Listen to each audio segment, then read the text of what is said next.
Evolución natural. Los factores que determinan la evolución natural. El factor azar. Esta es una clase de medicina evolutiva del profesor Stephen Stearns de la Universidad de Yale, traducido y adaptado libremente por el quien habla.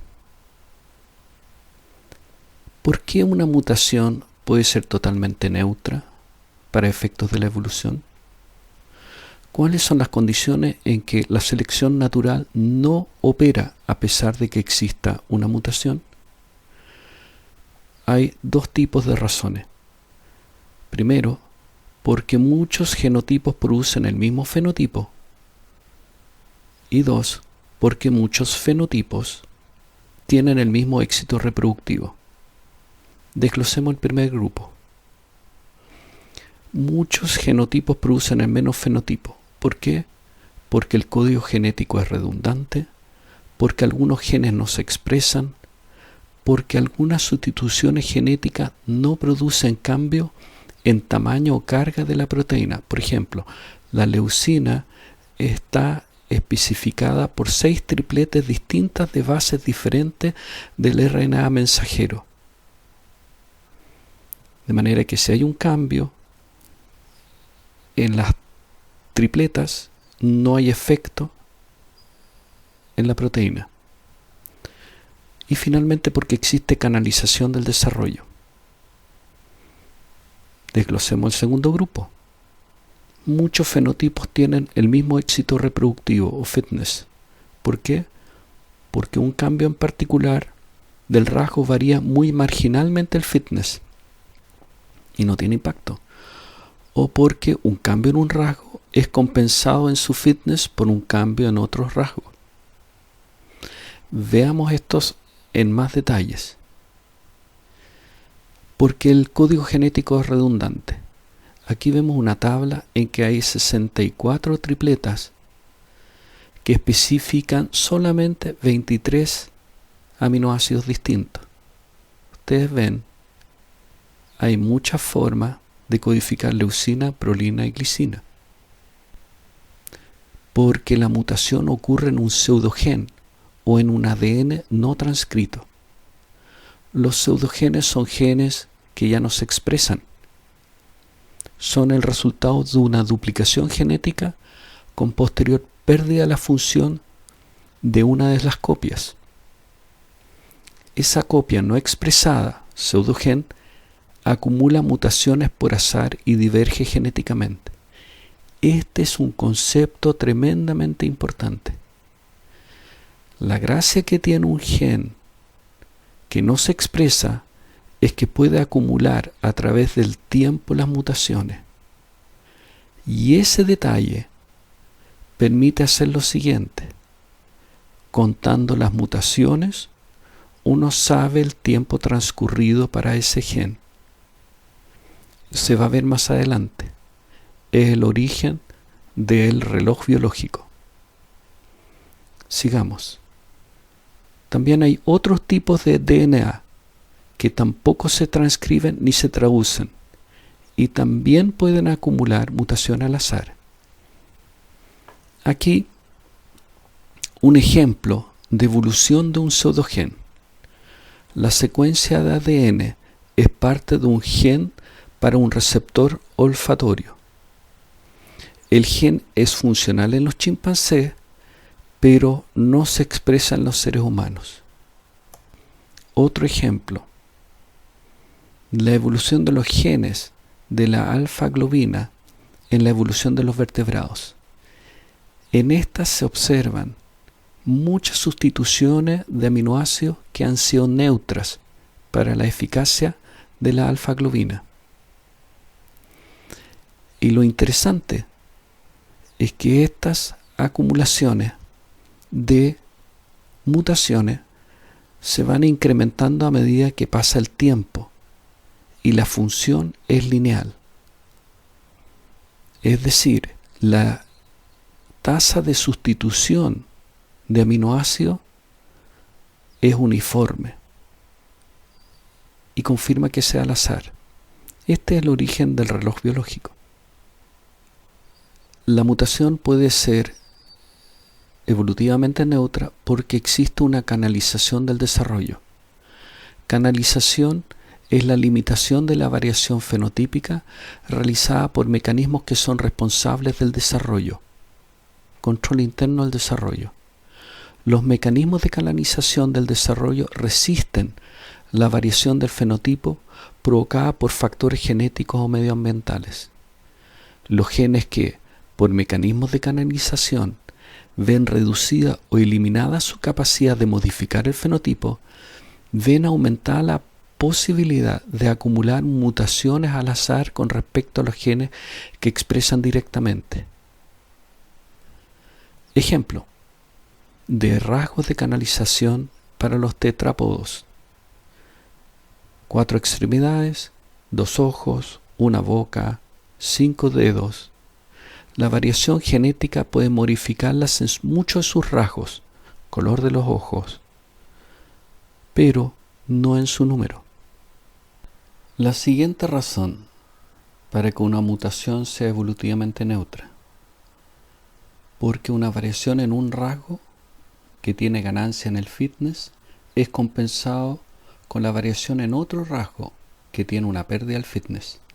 Si la compensación es equivalente, el cambio será neutro. Esto es algo que ocurre con todo trade-off o fenómeno de compensación. Ejemplos: cuando se combina, por ejemplo, más descendencia con menos sobrevida. Cuando se combina más éxito obteniendo pareja con menos resistencia a las enfermedades. Cuando se combina más resistencia a las infecciones con mayor costo inflamatorio. Aquí un ejemplo. En la pandemia de la gripe de 1918, la tasa de mortalidad fue mayor entre los adultos jóvenes, porque tuvieron capacidad de montar respuestas inflamatorias más fuertes, con el inconveniente de que las manifestaciones inflamatorias inundaban los pulmones de líquido y lo hicieron susceptible a una infección bacteriana secundaria. Muchos murieron de neumonía bacteriana secundaria. Ahora razones para ver cómo distintos fenotipos finalmente tienen el mismo éxito reproductivo. Eso puede ser porque la población es muy pequeña o porque el cambio es irrelevante. La población puede ser muy reducida para poder establecer, visualizar, hacer evidente una correlación entre un rasgo y el éxito reproductivo. Lo otro que puede pasar es que el cambio en el rasgo sea irrelevante. El rasgo no es detectable por las parejas, polinizadores, depredadores, parásitos o presa. O la variación del rasgo es dentro de la normalidad. Ejemplo, que varía el colesterol total de 110 a 150, la presión sistólica entre 100 y 130, o la presión diastólica entre 65 y 85. Veamos ahora los mecanismos que producen cambios por azar. Son 4. Primero, la mutación. 2. Los efectos genéticos que ocurren en pequeñas poblaciones. Son los llamados efectos fundador y el efecto cuello de botella genético. 3. El azar mendeliano. La meiosis es un mecanismo de azar preciso, sistemático, importante en el concepto reloj biológico. 4. La variación en el éxito reproductivo en poblaciones de cualquier tamaño. 1. Las mutaciones. ¿En qué sentido las mutaciones no son aleatorias y sí son aleatorias? Las mutaciones no son aleatorias en el sentido que son más frecuentes en algunos sitios que en otros. La tasa de mutación en bacterias aumenta con ciertos estímulos. Las transiciones de purina a purina y pirimidina a pirimidina son más comunes que las transversiones, es decir, entre purinas y pirimidina, detallado aquí al pie de la imagen. No se producen cambios aleatorios en el fenotipo. ¿Y en qué sentido las mutaciones son aleatorias? No existe una relación sistemática entre el efecto fenotípico y las necesidades adaptativas del organismo. Las mutaciones son al azar con respecto a los beneficios o funciones adaptativas. Los efectos genéticos que ocurren en pequeñas poblaciones. El efecto fundador y el efecto cuello botella. El efecto fundador. Cuando pocos individuos fundan una nueva población, entonces solo poseen una pequeña porción de la variación genética de la población original y se concentran en enfermedades. Por ejemplo, las enfermedades genéticas de Quebec se explican por este fenómeno, la porfiria entre los afrikaners y la diabetes entre los habitantes de la isla de Pitcairn. El efecto de cuello de botella genético.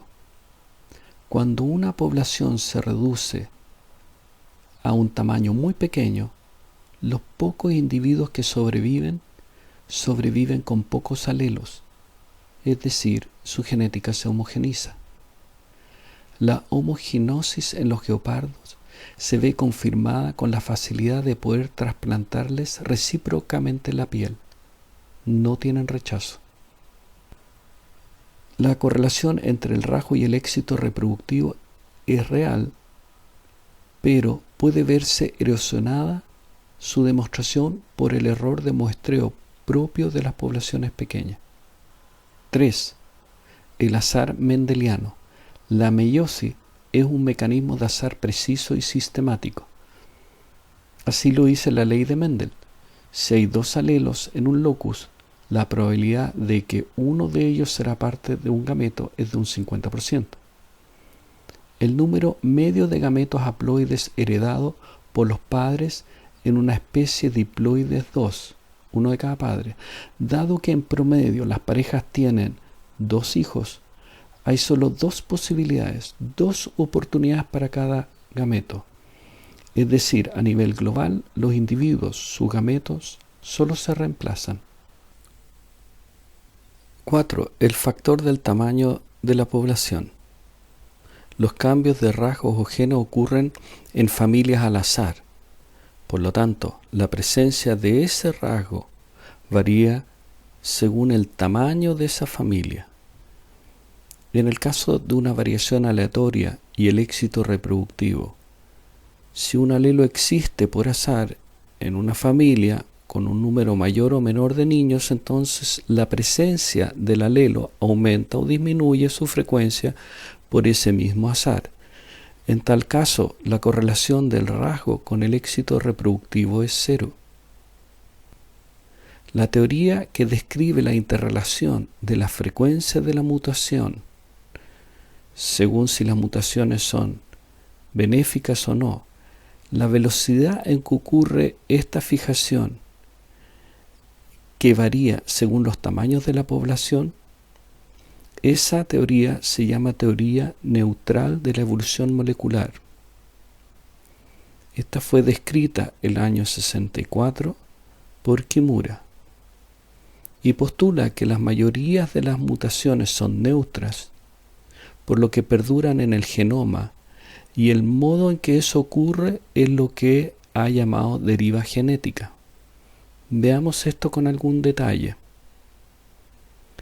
La deriva genética. Como hemos dicho, la teoría neutral de la evolución molecular describe la ocurrencia de las mutaciones, la fijación de las mutaciones en la población, que es algo que varía en función del tamaño de la población, como hemos visto.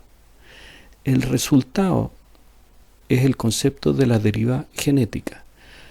La deriva genética considera que las mutaciones, las que ocurren al azar y en forma permanente, son mayoritariamente neutros, es decir, sin ventajas, y se fijan genéticamente en una población a un ritmo constante.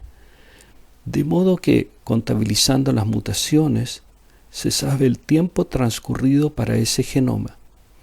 Esa es la base para el reloj molecular. La deriva genética es la consecuencia de la meiosis combinada con la variación del éxito reproductivo. Veamos nuevamente este concepto. La deriva genética considera que la mayoría de los genes mutados son selectivamente neutros, es decir, no tienen ni menos ni más ventajas que los genes que son sustituidos. A nivel molecular, la mayoría de los cambios evolutivos que se encuentran están en genes selectivamente equivalentes, es decir, alelos neutros, y esto coincide con lo que predice la deriva de las mutaciones. ¿Cuál es la implicancia? La implicancia está detallada en estos dos cuadros. De acuerdo con la teoría neutralista de la evolución molecular, las mutaciones ventajosas son rápidamente fijadas en la población y las nocivas se pierden rápidamente porque sus poseedores tienen menos descendientes y por lo tanto no llegan a prosperar. En cambio, las mutaciones neutras, es decir, si los individuos que las tienen funcionan tan bien como los que no la tienen, entonces su éxito en la población depende del azar de la deriva genética. ¿Con qué frecuencia ocurren estas mutaciones según la deriva genética? Bien, las mutaciones ocurren al azar, es decir, las sustituciones de aminoácidos ocurren al azar. La tasa total de cambio de ADN es muy alta, del orden de una sustitución de una base nucleotídica por cada 2 años en una línea evolutiva de mamíferos. Y aquí algo muy interesante. La tasa de mutación es constante. Para una proteína determinada, la tasa de sustitución de un aminoácido por otro es aproximadamente igual en muchas líneas filogenéticas distintas. La regularidad surge como resultado del gran número de eventos independientes. Téngase presente que el genoma humano haploide consiste de cerca de 4 elevado a 109 pares de bases de ADN.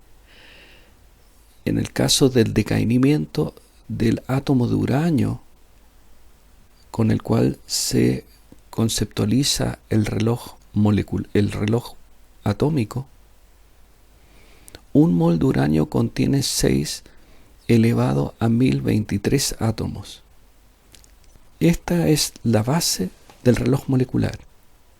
El reloj molecular es como un reloj atómico que es impulsado por la desintegración radioactiva.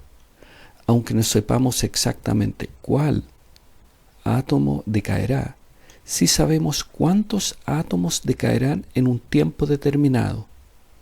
La base del reloj molecular está en que no sabemos cuál mutación ocurrirá, pero sí sabemos cuántas mutaciones ocurrirán en el genoma de una población en un tiempo determinado.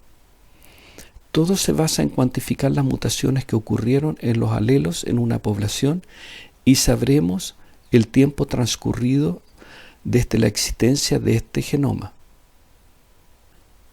Y veamos ahora la magnitud de la deriva genética, pero en función del tamaño de la población. Y aquí ocurre algo muy interesante.